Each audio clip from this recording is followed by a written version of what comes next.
I'd like to introduce our moderator this morning, Glenn Gardner.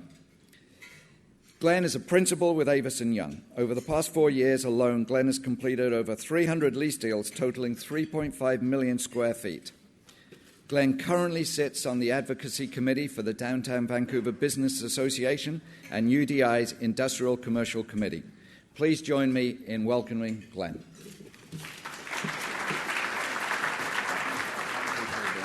No problem. Well, thank you very much for having me. When I told my wife I was going to do this, she said, "Well, aren't you nervous?" And I said, "Well, maybe a little bit now."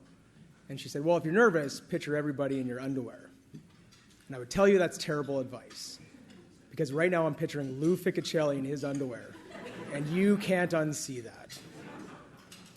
So I've been doing this 17 years, and I would argue that right now it's the most dynamic, interesting, and probably complex downtown office market. So we have 3 gentlemen who are going to join us on stage who are going to provide us with a bit of insight as to what's going on. So I'm going to introduce them now. Our first panelist is Wayne Berger from International Workplace Group, IWG. Wayne is the CEO of IWG, United States, Canada, Latin America, the global workspace and workplace as a service leader. The company harnesses the power of flexible working through its companies like Regis, Spaces, Number 18, Open Office, HQ, and Signature. IWG currently operates over 1,200 co-working and flexible workspace locations throughout the Americas and 3,500 locations across 1,200 cities globally. Wayne.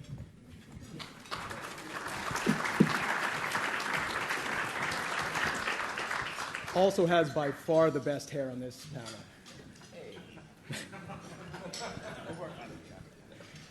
Second panelist, Luke Moran from Reliance Properties.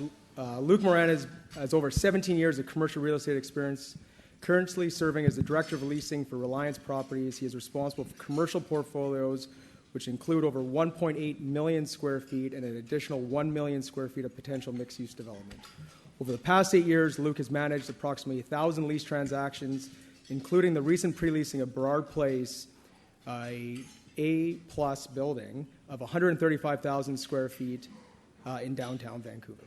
Luke Moran.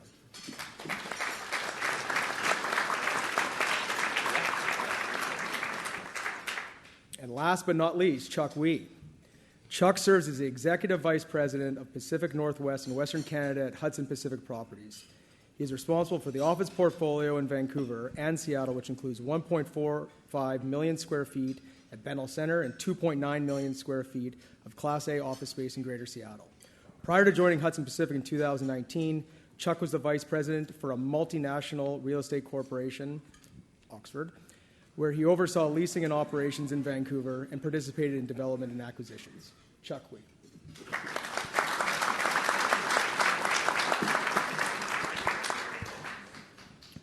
Okay, so let's get into it. And I thought before we would jump right into it, we would provide a bit of history, because I think it's a bit important to provide some context of where were we, where did we go, and where are we now. So this is vacancy rates since year-end 2019, 2.6%. At the end of 2019, the vacancy was 2.6%. Year-end 2020, 6.6%. Year-end 2021, 8.1%. There's a bit of a trend. Year-end 2022, not out yet, but likely around 10%. So the question I have to start it off for each one of these gentlemen is, how have your portfolios done and how are they doing today? Why don't we start with Wayne? Thanks, Glenn. Appreciate it. So it's interesting. Our portfolio has been doing incredibly well in Vancouver, and I'll give everybody an idea. As Glenn mentioned, we operate roughly about 1,300 locations throughout the U.S. I'll just focus U.S. and Canada. And Vancouver's a market. We consider Vancouver a Tier 1 market. So it's a market that we operate over 20 locations in, multiple brands, Spaces, and Regis primarily. And if you look at Vancouver, it's really interesting. It is a contrarian market for us at the moment when it comes to both international and domestic. There is legitimately maybe one other city in North America that's performing at the rate that Vancouver is. And I'll consider the Lower Mainland in that mix as well. and it's most likely Miami. Miami and Vancouver are two of our best cities in North America. We operate in 500 cities. Vegas is up there as well, but a bit of a different market. And it's really, it's been quite phenomenal in terms of what we're seeing. And if I compare it, for example, to Toronto, there are some common traits between the two, one being incredibly dynamic cities to live in, but you couldn't ask for a different perspective on what's going on. If you look at the horseshoe around Toronto and Vancouver, all the suburbs are performing extraordinarily well. And I'll give you an idea. We rarely talk about occupancy, but our centers throughout Vancouver and the Lower Mainland are post 90%. And when you hit 90% occupancy in a co-working space, it basically means the office and the bathroom is like the only office available. So we're beyond a point where we're seeing demand continue to outstrip our own supply. And I think part of that is the factor, Glenn, what we're seeing is these rising vacancy rates, and I'll share some details later on if you're interested. But we've continued to see a larger and larger level of demand come into Vancouver and the Lower Mainland. And prior to the pandemic, which is so interesting, the last time I was here was January 2020.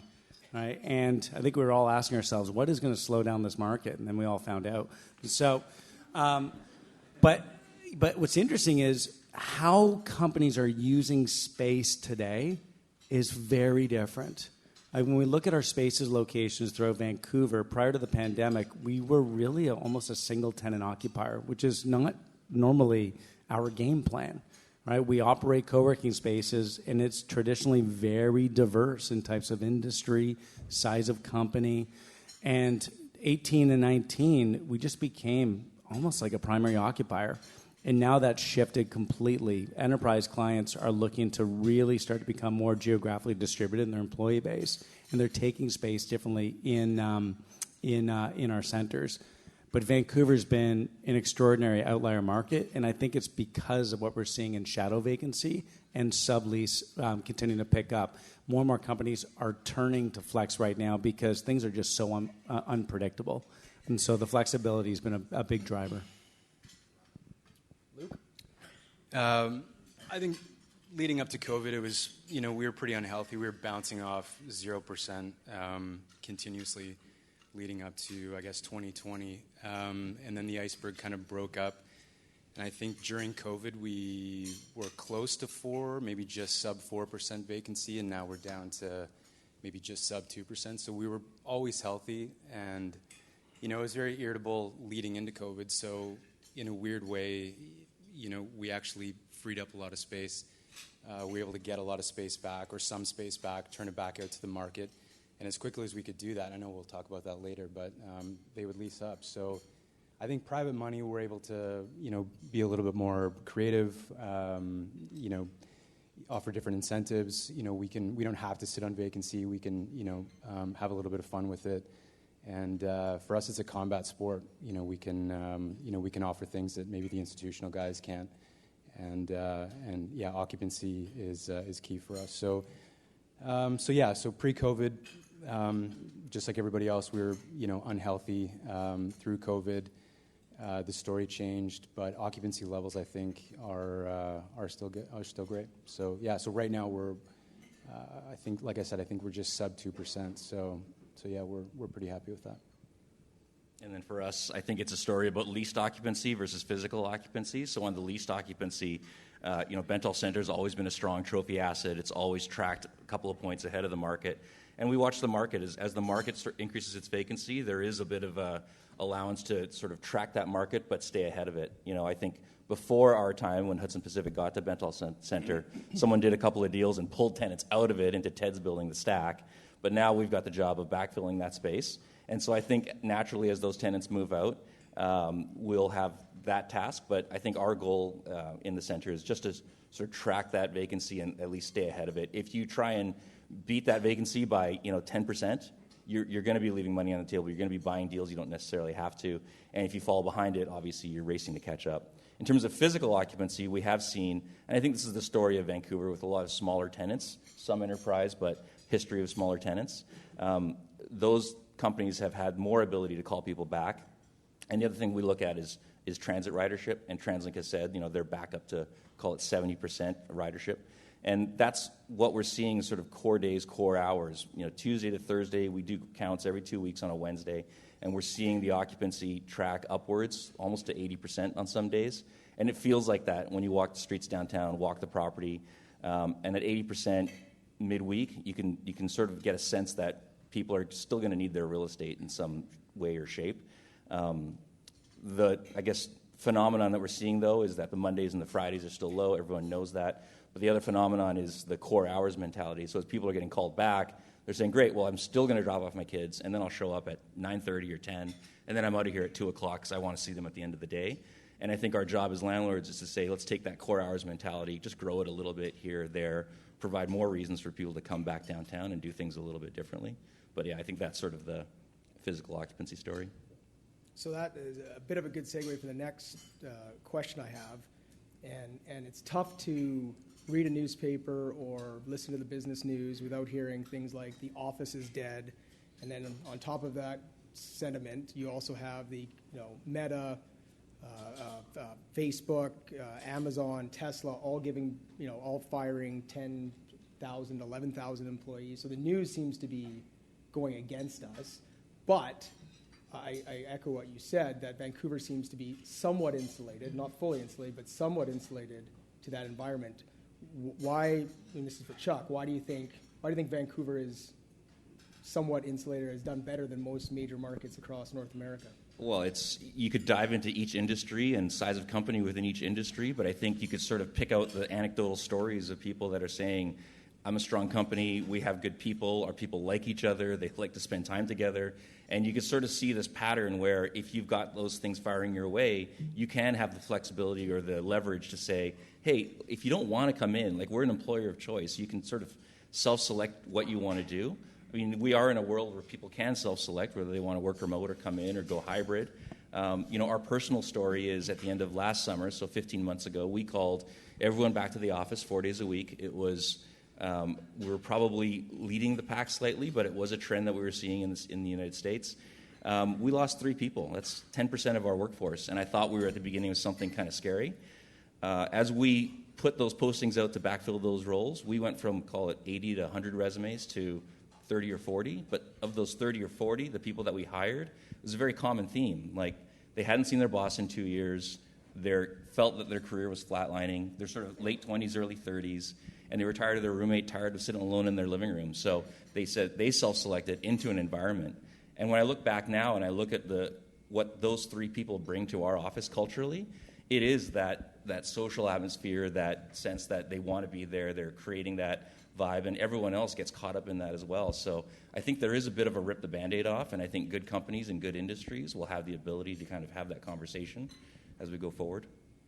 And I guess for Wayne, because you see something that maybe we don't see, you have corporate clients across North America. What are you seeing from them? Are they downsizing your portfolios, upsizing your portfolios, staying flat? What have you been seeing? Yeah, so a few things we're seeing. Probably the best common theme word is rationalization. Right? That's the biggest thing we're hearing. Because you're right, Glenn, you see the headlines, right? And it can look fairly dire. The reality is office is not dead. Certainly not in cities that are incredibly vibrant, because cities are destinations for people beyond just showing up in an office. And I want to comment on something that Chuck mentioned, and I think it's a good personal story, I think, that Chuck shares, and it's interesting when we start thinking about how do we bring people back to an office. What's interesting is people want the ability to have flexibility. And I promise you I'm not saying that with personal bias because of who I work for, right, and what we do. What we're learning is very few people want to work from home every single day. It's only 11% of the total workforce actually wants to work from home every day. It is isolating, it's boring, it's wonderfully convenient, right, when you want to be able to be productive but have some flexibility in your day. But only 15% want to come back to an office 5 days a week. And by office, I mean corporate headquarters. What people are looking for is flexibility. They want the ability to be able to pick where they work based on what's required of them that day. And it's not 3 days a week. It's, I need a couple of hours in the morning. I want to have my pre-morning, pre-work routine and ritual like I did this morning. I got down here, I went to Revolver. It's my favorite coffee shop in Canada. I wasn't going to start my day without it, right? That's my pre-morning ritual, right? So what's interesting is people want the ability to have flexibility in self-selecting where it makes sense for them to be most effective and most productive. Now, what we're seeing because of that is there's a lot taking place behind the scenes. So we have, prior to the pandemic, we would have a large number of clients that would pick one location. So it's interesting. At IWG, one of the benefits that people have is they sign up for an office at a Regis, they get to go to any location globally and they can work. It's fantastic. Guess how many people went to more than one location? It's like fractional. Like many people never, because we're creatures of habit many times and we work in one geographic area. That's completely shifted. So now what we're seeing is enterprise clients primarily, and I don't want to keep focusing on it, but it's 86% of we represent 86% of Fortune 500. And what's interesting is they're now turning to us saying, look, there was a time we needed 10,000 square feet or 20,000 square feet, or if you're Microsoft on Granville, 80,000 square feet. Now they're saying, we need 8. We want it designed differently. We don't want to pay the capital because, frankly, we're trying to hold on to our capital because things are really unpredictable at the moment. But we want geographic distribution. So while we take 8,000 square feet here, we want our people who live in New West and our people who live in South Surrey and our people who live in Langley, we want them to be able to have access to space so that when they need to leave the house, be able to go somewhere, because that's what people really want to do. They really want to eliminate the commute.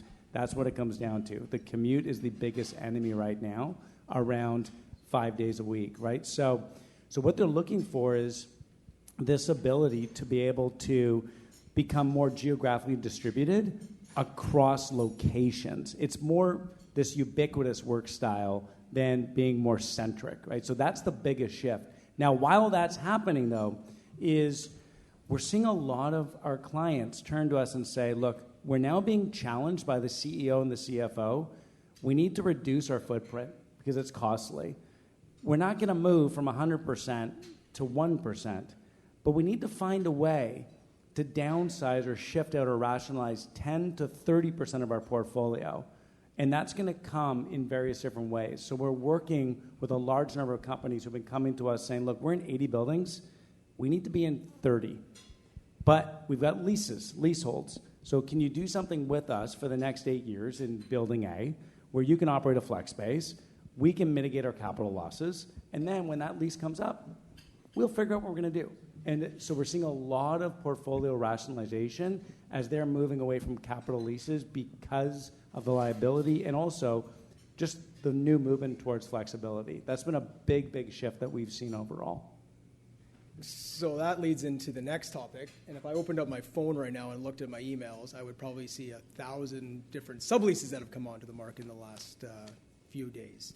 So these are stats from Altus. So I want to talk about the sublease market in Vancouver. So according to Altus, 56 new subleases have been added to the market in the last 90 days, 14 of which are over 10,000 square feet. Interesting stat about those subleases. Of all the subleases in downtown Vancouver, 81% of them are from the technology industry. And this is just a quick reference point. If you went on Altus and searched, I need 10,000 square feet, this number is a bit skewed, but it's not that far off. There are 194 options available in downtown Vancouver over 10,000 square feet. So my question, I'll start with Luke. What are your thoughts on the sublease market, and how, as a landlord, do you plan to compete, if at all? Well, you got to compete. I'm aware that there's, I don't know what the stats are. I think we're just under 1 million square feet, and I think a lot of that is going to be coming up in the next couple of years, at least half before 27, I think it is. It depends on what asset class we're talking about, sort of C plus B market. It's not really something that, we're too concerned about. I think if you're sitting on older product in kind of that older A product, I mean, yeah, you'd be pretty terrified at the moment. Well, you could break it down even further, right? So of this sublease set on the market, 8% are AAA. I think it's 51% is B class, and then the rest would just be A class? Yeah. I think, again, just going back to the competitive, like, there's risks to being a subtenant. And so I think as a head landlord, you've got to make sure people understand that. Put your head in the sand, push forward, and just be as competitive as you can. Outcompete those subleases. That's all you can do. I mean, you can't control. Sometimes we think we can create jobs and control the world, but we can't. So it's do what you can do and outcompete them. I think get that space back, turn it around, get it back out into the market, and produce a better product. Yeah. Chuck, your thoughts? Yeah, no, I think that's right. I could expand a little bit. I think good subleases, well built out, shows well with strong sub-landlords, I think will do well. I think in that last wave that came through the summer, all of the good spaces were soaked up. We were seeing brokers back on touring head leases, and we were saying, did you look at those subleases? Yeah, but they're all gone. Like, there is demand, there's gross leasing that takes that up. And I think the good spaces with the good sub-landlords, or the good landlords that'll get creative to negotiate extensions and follow-ons and terminations, I think those ones will move, and I think that's the healthy churn in the market. I think that a lot of sophisticated subtenants are also looking at it like, do I want to get in bed with this group? What is their future? In tech, they have this term called default alive, which is if you can't raise capital, you're not going to exist. And so do you really want to get in bed with a group that has to think of the world that way, or do you want to maybe go to the landlord and talk to them about something creative? I think that's what we're starting to see more of, and I think that's healthy churn. And also, one other thing to add too, a lot of the sub-landlords, this is what I've heard anecdotally, is that they're not, you're not seeing like the additional rent only, or they want full pop. So, do you want to take that risk, going down, with a mining company that, may not exist in 2 weeks, and then you're left kind of holding the bag, or, those conversations are happening directly with the landlord anyway. So yeah, the sublease doesn't bother me from a landlord's perspective. So, and a lot of these, as we just talked about, of these subleases come from the technology industry, and one could argue that Vancouver's become almost, for lack of better terms, drunk on the technology industry. That's what's driven our demand for the last 36, 24 months. You look at the major leases that have been done in downtown Vancouver, and they all seem to be to large technology firms. So, with that market somewhat drying up, as we've all sort of alluded to, or taken a step back, can downtown Vancouver continue to grow and thrive if the technology industry does continue to just sit on their hands and not do anything? And maybe I'll start with Wayne, because you probably have a lot of technology firms in your portfolio. Yeah, it's interesting because when you hear the big numbers that are being posted around job reductions, you have to look at in absolute numbers, right? It's at times for a company like Meta or Amazon, obviously there's an impact for individuals. There's no doubt about it. You have to be empathetic about. But for an absolute number, it's a very small percentage of their workforce, right? It's such a dynamic workforce that takes place within technology. And you can see it as, we came out of the pandemic, which for many tech organizations was some of their record years, right? And now they're flexing, they're shifting how they move forward. So I think, look, Vancouver absolutely has been heavily reliant on tech. And when I look at our business prior to the pandemic, and even still today, it is heavy with tech. And it's interesting within Flex because we end up benefiting from the unpredictability, right? So as tech, if tech starts to shift, right, within downtown Vancouver in terms of absorption rates and leasing, et cetera, what's interesting is some of that moves off market and actually moves into Flex, right? So for us, we've continued to look to grow in the market because the demands from tech are coming to us because they're turning to us to say, look, I want it off the balance sheet and I want to sign for 18 months or 14 months or 8 months, right? So suddenly we inherently end up being a bit of a beneficiary of it. But I would say when you look at Vancouver and the Lower Mainland in general, like absolutely a diverse economy across multiple sectors, like it drives health, that's for sure. And I'll add one last piece, because with Luke and Chuck on the sub vacancy piece, I think raised some very good points. And I think what we're going to see in Vancouver is you're going to continue to see this dichotomy where flight to quality will continue because there's more and more demand that's coming on the market. So B-class, C-class product is going to be challenged, right? There's no doubt. And I think what we're seeing is how do we help activate? We're trying to be a solution provider in those buildings where how do we activate an amenity? How do we activate some kind of solution in that space? Because there still will be a demand.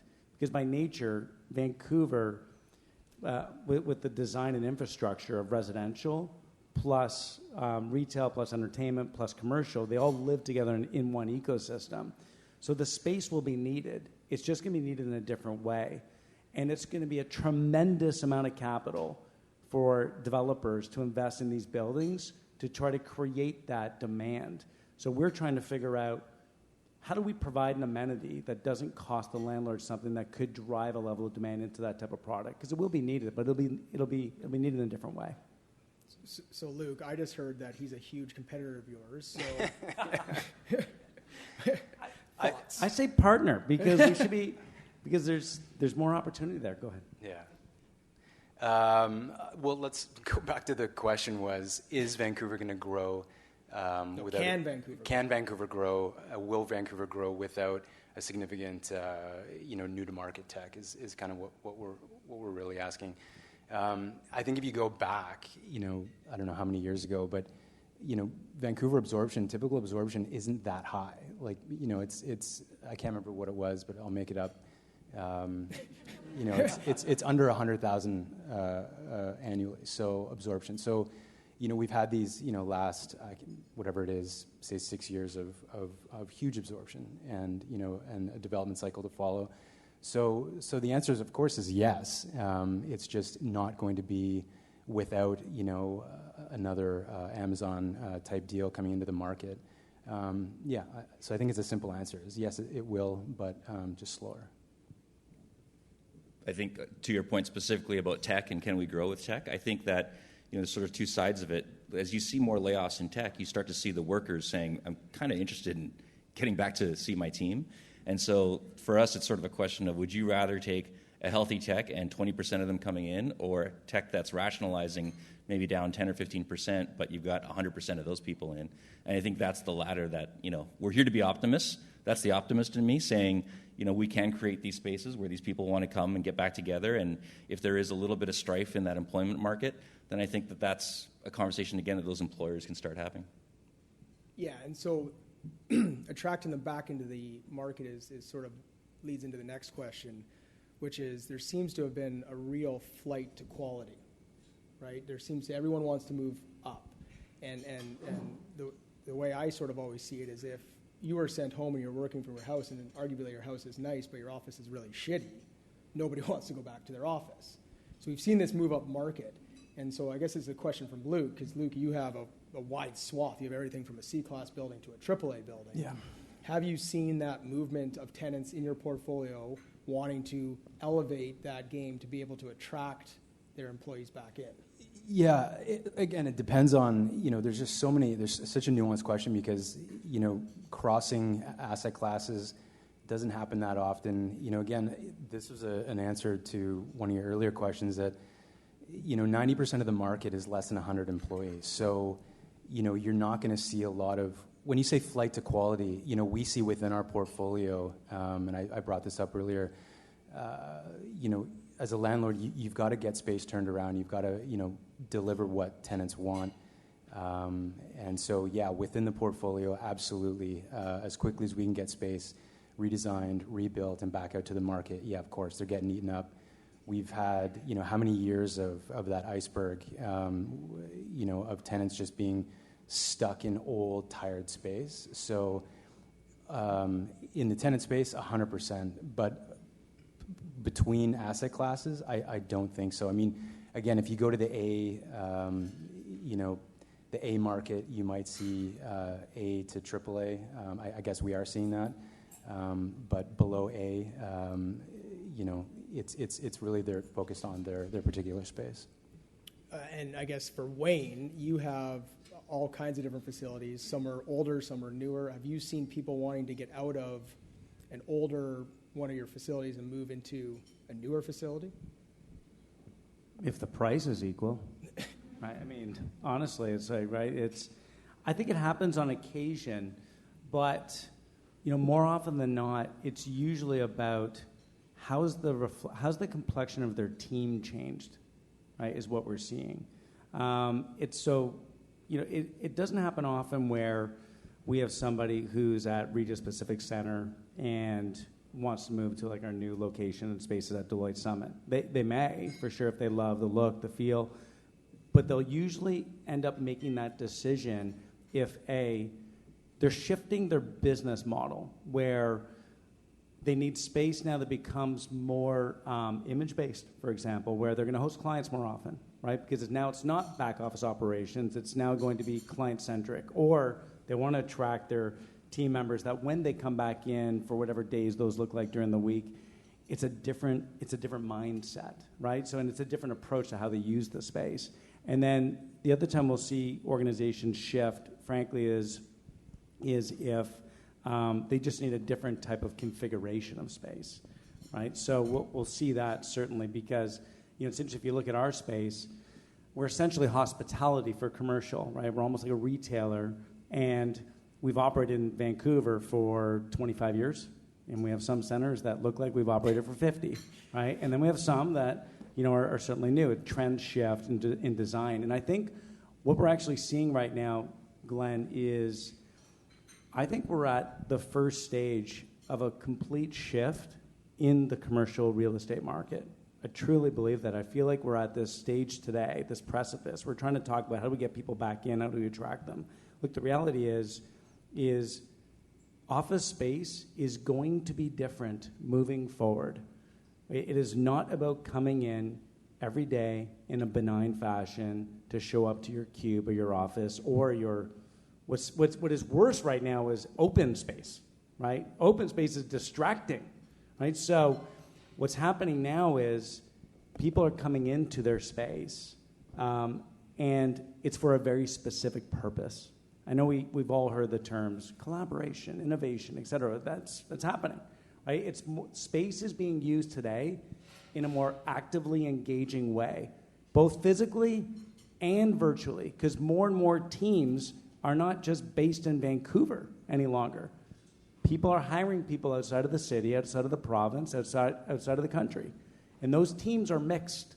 The biggest challenges that we face as a leadership organization is how do we make sure we recruit, hire, train, induct, and make people feel really great being part of a team that isn't all in one room? Because that is happening today, right? So space is being used completely differently. So when we see our space, the decisions are normally around what's the complexion of my team and my organization, and how do I fit the real estate solution to meet that complexion? So I'm going to ask the next question, knowing what the answer is going to be already. I wish there was a broker sitting right here. But let's talk about lease rates. So coming out of 2019 pre-COVID, lease rates saw a run-up like we've never seen before. Right, like there was, as I said, 2.5% vacancy. You could basically ask anything and somebody was prepared to pay it. Since COVID has come, we've seen a softening, and I'll say a softening. It hasn't been a drastic downturn. We've seen a softening in lease rates. However, as we go into 2023, where arguably you could say that demand might be down, subleases are up. Where do you see lease rates going over the next 12 to 18 months? Chuck. So we've been through a number of downturns, you and I together, Glenn. Mm-hmm. And I think what we can say is that it's almost like the opposite of the intuition. Like in a great market, space gets commoditized, everyone has to pay what they're going to pay, and everything is like as high as it gets. In down markets, as things turn and things come off, what we see is a divergence in space and a divergence in rate. So if you're in tough space in a tough building, there is no price, there is no bottom. And if you're good space in a good building, great amenities, great programming, events, things that are going to be differentiating, interesting for people, better than sitting on your couch, I think those spaces are protected. And you see this divergence in where the pricing goes over time. And that, frankly, is the healthy, again, churn in the market that those landlords or those spaces have to do to reinvest in themselves to make sure that they stay competitive and sort of work their way back up the stream. And as the market recovers, you'll see that converge again. But it's more of a divergence. And if you were to do the straight math, you'd say, sure, what's the average? It's going down. But I think the conversation is more about what's good space mean and what does it mean for my people. Luke? They're going to double. They're always going to go up. I mean, it's just a matter of, how landlords want to play it. I think this is a good opportunity right now for landlords to start looking at their operating statements. We'll probably get into it later, but, start tightening up your additional rents. And again, depending on what asset class you're in, just sort of lop off the AAA guys because, they've always got to be innovating and, there's not much you can do about that. But if you've got an A building, I think this is the right time to be, to be looking at that. And I think you've got to provide some value to your tenants. And I think the way to keep rates moving up is get creative on deals and look at your building operating and see if you can start to tighten up your additional rent. But just to simplify things, I think they'll plateau, they'll creep up, and again, like the whole market doesn't come back at once, right? I mean, we've got certain percentage of the market comes back every year, and so there's guys that are stuck in 10-year deals right now. So obviously, new deals are going to be challenging, but that's why we're here to get those deals done. So. Rates will keep going up, but not at such a velocity that. And to Chuck's point too, I mean, again, depends on what your space looks like, where it is, what you're looking at. All those things all play a factor. So it's a long answer to a short question. Well, and you raise a couple different points in there about operating costs and building amenities. And my next question is regarding building amenities. They're kind of endless now. You got gyms, patios, dog runs, end-of-trip facilities. Ted will shine your shoes. Like, there's literally an endless amount of amenities being offered by landlords. But, at what point in time do landlords and/or tenants look at that and go, "This is really expensive," and that goes into my operating costs, and I'm paying for that. You grows up. Everything. So the question I have is, how, and I'll ask Chuck this question first because he has a very good amenity set. How important are amenities, and have you found that tenants are prepared to pay for them?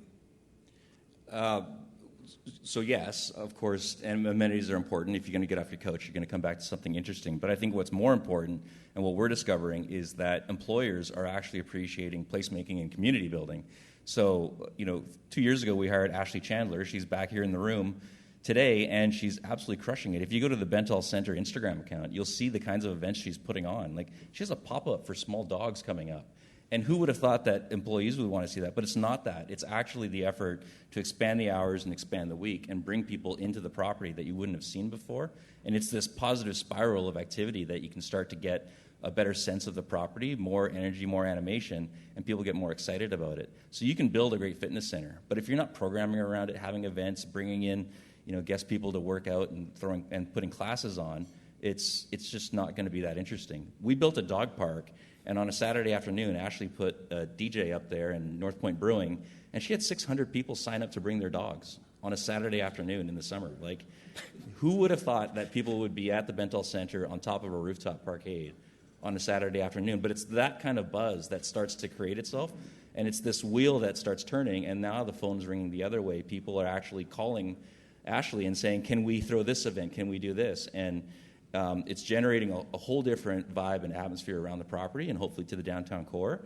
And what I would encourage other landlords to do, this isn't like we should do it and you shouldn't. It is everyone should be doing it. When Lou has food trucks and music on his plaza, I think every landlord should be considering what it's going to take to turn their properties into part of the formula that's going to change what it's like downtown.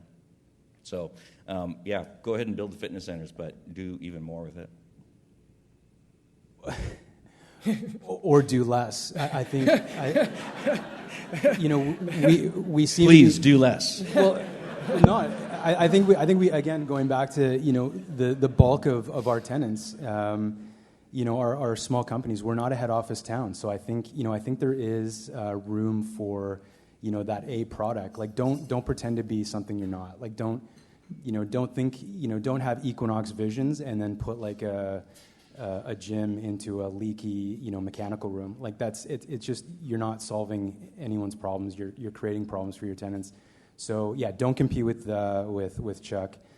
Don't, but again, I think we can't always focus on, those AAA tenants. I think, we got to, just really understand who we are as landlords and not try to inauthentically to compete. So I think if you're in that A product, do the right things. Like, there is obviously your common areas. There are amenities that you need to have. End of trip in Victoria, or in Victoria and Vancouver is a must, obviously.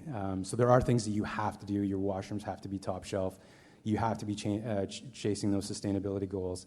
But do you need a climbing wall? No, you don't. Like, do you need a yacht? No, you don't need a yacht. Like, there's a lot of things that, again, going back to your operating statement. I need a yacht. I would say a yacht. Again, don't compete with Chuck. Like, Who wants a yacht? Yeah. So I think there's a financial incentive that that we could be speaking to the decision makers, not necessarily the employers or the employees rather. We've spent a lot of time on this panel talking about what the employees want, and we're kind of forgetting that. We're kind of letting the employees drive the bus right now, or I guess companies are. And so I think we got to get back to speaking to the decision makers and empowering them to, to make bottom line decisions. So I think there's a lot of room for that in Vancouver. But again, not everybody needs a yacht. Chuck needs a yacht. Like the yacht. Okay, this is a question purely for Wayne. And so if we were sitting here 3 or 4 years ago, co-working, whether it was you or one of your competitors, I never really looked at as a plausible solution for a client of ours. It was always sort of traditionally more enterprise solutions, and it was always full. And today, when I look across that spectrum, things have changed pretty dramatically. And there's a tenant who has left one of them, and I guess we're not allowed to say the tenant's name because they get really upset. But there's some big holes coming up in the co-working space generally. And so I guess the question I have is, how do you look at that? How do you compete against that? And ultimately, at that stage, are you a competitor to Chuck and Luke? I wouldn't consider us to be a competitor. I mean, we would be a competitor if we're going after the same primary occupier, right? Absolutely. Yeah, for sure. But use Microsoft as an example, Yeah. right? They made it's not a short-term commitment they made to that space. They made a fairly lengthy, not 10 years, but long enough. Mm-hmm. And that could have gone to a Chuck or Luke. Yeah, we're a competitor. No, it's a good. So it's interesting. It's a good point. So, look, I think what happened. So I've been with the company now for close to 10 years, and 10 years ago, if I was in the room with you, when I'd have a conversation with Chuck, Luke, a journalist, a friend, their first question was always, so what exactly is this co-working thing? And it's funny, I think about what Chuck just talked about, this, the dog event on top of Berger, and I can remember there was a time where we were legitimately negotiating a lease, a capital lease, right? And one of the biggest challenges back from a landlord was, yeah, but how does this model work? And how many vagrants are you going to have walking through my lobby, heading up the elevator, right? It's like, now obviously I'm being a little facetious there, but it's legitimately like there was effort towards legitimization, right? And then if you look at it as things continued on, and look, I'm happy to say it, there was a WeWork phenomenon that took place in 2015, of which as a company we dramatically benefited from for a whole host of reasons, and frankly is a challenge because there's still questions on the industry, right? So even though as an organization we're heavily profitable. So get back to your question. I'm doing such a bad job answering the questions directly. It's driving Luke crazy. So are we competitors? Yeah, look, I think if we get into that game of like this full location fill, it does become a bit of a competition. And frankly, it's not the right thing to do, to tell you the truth. Do we work with Microsoft? Are they one of our largest clients? Yes, absolutely. If they want space that provides them with more flexibility than what they could get from Oxford or any other player because it's going to be a 15-year lease with a lot of capital, yes, guess what? They're absolutely going to consider us if we have this space available. But I will tell everybody in the room, it's fun to sign those for 3 years, and it's miserable to think about the space that comes back in large tranches. Our business is not that business. It looks okay, for example, on Granville, 939, but boy, I can't tell you how happy I was when Deloitte transitioned out and Microsoft moved in because I was scared about what was going to happen when that space came back under a conventional lease with the level of capital that we've invested in. So that's a good news story for us that's short term. Our business is underpinned through community. It is a diversity of clients that work together in a space for all the financial reasons, the community-based reasons, the accessibility reasons, the flexibility reasons, right? So what you see in Granville is more of an outlier for us. And you know what's interesting, Glenn, is it's becoming less and less of a request, actually, right? So we're still seeing that type of space come in, but it's not the same at this point because companies are really looking at space differently. Now, back to the original question, back to the piece. So what's happened in the industry, to me, what you're seeing in Vancouver, it's not a reflection of co-working, it's a reflection of the business model. So when you sign a long-term lease at a high rent with a significant amount of TIs and a significant amount of capital that goes in, and you're banking on one client for a period of time, and that space comes up and it's big, if you don't know how to fill it, you're going to run into a lot of issues. I mean, there's a reason why in the latest release they're dropping 40 locations, right? So as that continues on. So the challenge is the business model. And I'll give you an idea. For example, this year for us, globally, we'll sign 500 new locations this year. 250 of those are in North America, so it's half the global signings. 26 of the 250 is a lease. That's it.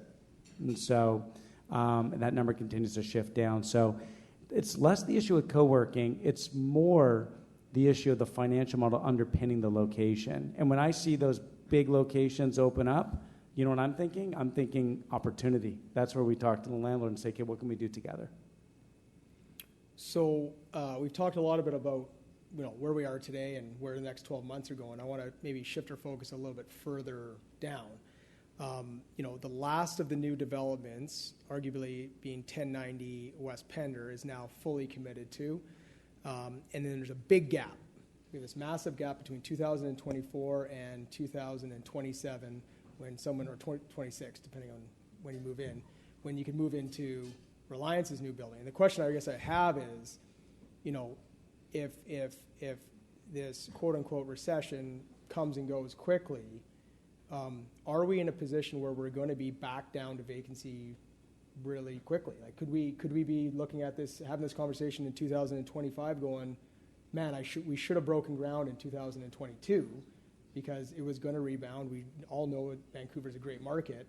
why did we not pull the trigger then? So, I mean, I guess from maybe Chuck, you can answer because you have a new development. What, from a development standpoint, do we have enough in the pipeline to meet what arguably could be future demand?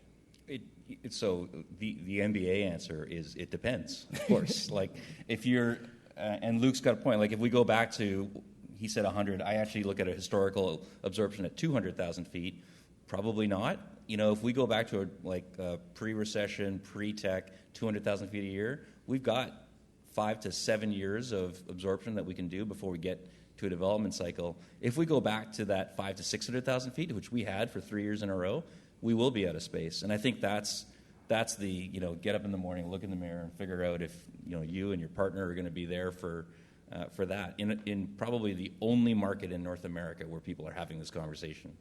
So The man with the development. I don't think the gap is that long. I think Chuck kind of nailed it. I think we've got enough things to clean up between now and then, and I think 1166 is perfect timing. But I mean, there's, you know, we got to worry about the economy, et cetera. But so yeah, I don't see that as being a big threat to Vancouver. Okay, so we're on to our last question before we get some rapid fire, and then we'll open it up for some questions. So what is the biggest risk to Vancouver's office market over the next 12 months? Quick answers. Go ahead, Wayne. Recession. It's simple. Right? It's recession and inflation. I think lack of leadership. no yachts. I think it's landlords who aren't going to get creative to reposition. We got to bring back people 5 days a week downtown. Okay, so let's get into some rapid fire questions, and then we'll turn it over. So the first one is, do broker fees go up 10 or 15% next year? Go ahead, Chuck. Can't they just track NERs? No. So vacancy rates over the next 12 months, are they higher or lower than 13%? Higher. Can we define vacancy? Are we talking like We're talking about vacancy or downtown availability? Vancouver. At least sublease. Yeah. At least sublease, entire market vacancy. Under. Higher. Okay. It's okay.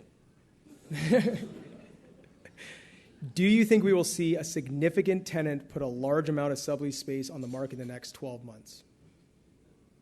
Yes. Yeah. It's okay. Yeah. I'm not. Yeah, I think I agree. I think yes, and I think it's okay because I don't think it'll be genuine, and I don't think it'll be so big that it'll just get looked over. And as landlords, I think we just turn our back to it, ignore it. Just ignore it. Yeah. I like that. Put your head in the sand and just pretend. Sand, yes. Yeah, Pretend like it doesn't exist. Because for most tenants, it doesn't exist. It'll be so big that there'll be maybe one or two other tenants that'll be able to actually take a look at it. So it'll be such an albatross that it won't affect anything. Yeah, I agree it'll happen. I mean, look, it's happening across North America.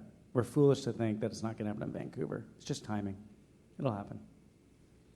Okay, well, I think I know the answer to the next question, but I'll ask it anyways. Do you think we'll see a new large entrant into our market in the next 12 months? Also, yes. Yeah, I think BC, Canada, however you want to describe it, access to talent, dollar, all of that, I think we are going to continue to see large tenants come. What's big? Over 100,000 square feet. In the next 12 months? A signed lease or No, like somebody who's in the mandate? market actively looking for space. You said yes? I said, yeah, I still say yes. I'll say no. I think they're going to come looking for 2026. And Wayne will say maybe. Go ahead, say maybe. No, you know what's interesting is I can legitimately only think of one client that could possibly consider that move to Vancouver right now, who's not here. And just what we see for leasing activity with them, it's the only one I can think of. So my answer is no. It's a big swath of space. And companies are not taking space like that any longer. Well, and the other thing is we don't have that space.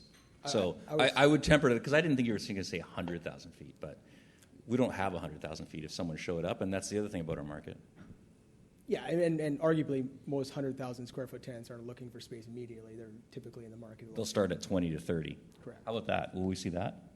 20 to 30? I think we'll see 20 to 30. I think we'll see 20. Wayne was just about to tell us who this person was. So you interrupted him. Anybody wants a lead? Let me know. No. You don't know? I don't know.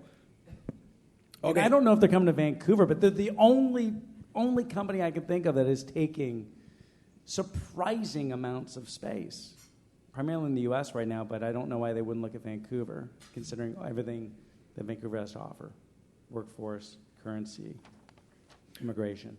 Okay, last one. Do you think there'll be another developer who announces a new building in the next 12 months? Oh, me? Yes. Because you can announce all you want. Sorry. Yeah. So let me further define that. Do you think you will have another developer commit to building on? That's a harder question, so I'll pass it to Luke.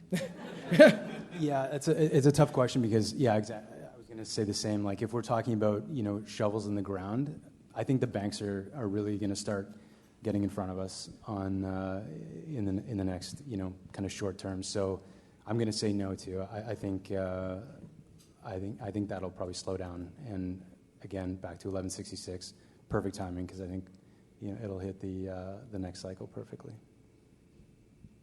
Okay, well that wraps it up. Hand for them. Good question. Do you want to ask questions or no? Does anyone want to ask them a question? Do you want to know who the client is? We do have a public service announcement. Oh, yeah. Can we have the last slide? So you've got it? I want to do it. So when Ted asked me to do this, I said no. And then he said he'd shine my shoes, and I said no. And then he said he'd wash my car in front of the hotel after we're done. And I said, the only way I would do that is if we could get people to donate to come watch him wash my car. And then he said, well, how about I just come sleep out with you tonight? So tonight, Ted and I will be in a lane in Yaletown sleeping out for Covenant House. And for those of you who don't know, Covenant House provides support for at-risk youth, and it helps solve a lot of mental health problems before they become the at-risk adults. And so you can feel free to scan the QR code, donate to Ted, donate to myself. We've hit our targets, but I think this is a cause that Nick Boyd actually at Fusion introduced me to. And the work that they do helping these kids is absolutely powerful to see. And it's the most challenging thing I'll ever do for a community sport. So, and Ted gets to do it for the first time tonight. So we're looking forward to it. And for those of you that are considering doing it, do it. It's really eye-opening to see what kind of change that this group does have downtown. Good job. Thank you.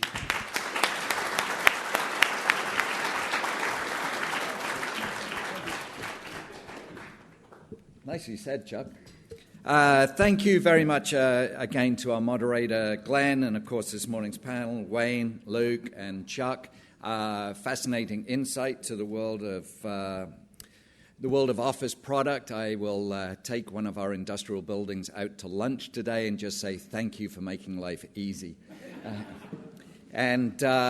Great.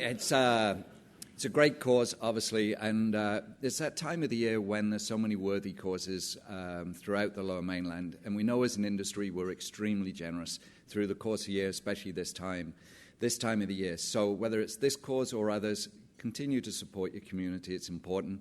Give a thought to Ted and Chuck, out till 6 a.m., or as Chuck used to call that, Monday.